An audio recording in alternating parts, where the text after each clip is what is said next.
Tulizani, je, uchawi ya kweli ama ni mambo tu ya pale pale? Na je, uchawi hii inatumika kwa mpira kivipi? Je, ni kwa inafanyika ama ni ile tu watu kuzungumza, kusema ama kufanya?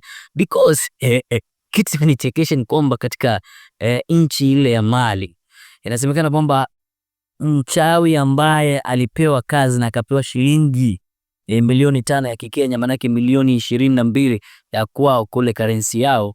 Huyu mchawi mambo yake hayakufanyika kwa sababu alikuwa afanye juu chini kuhakikisha kwamba timu ile ya Mali national team, kumbuka mashindano ya Afrika yanaendelea, akisha timu ya Mali imeweza kupata ushindi katika mashindano ya Afrika.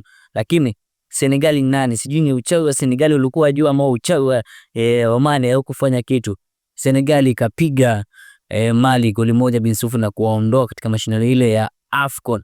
So kufikia sasa jana, wakazi wa Mali wananchi wa Mali wameandamana kuelekea kwa ule mchawi na kutaka hata kumpiga baada ya kula milioni 5 yao ya Kikenya pale na kuweza kutofanya mambo ili Mali iweze kushinda kombe.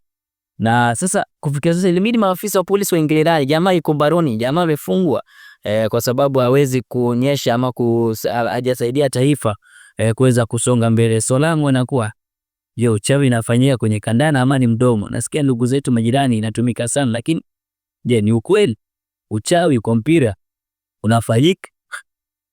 Nijipe jibu kwenye comment section.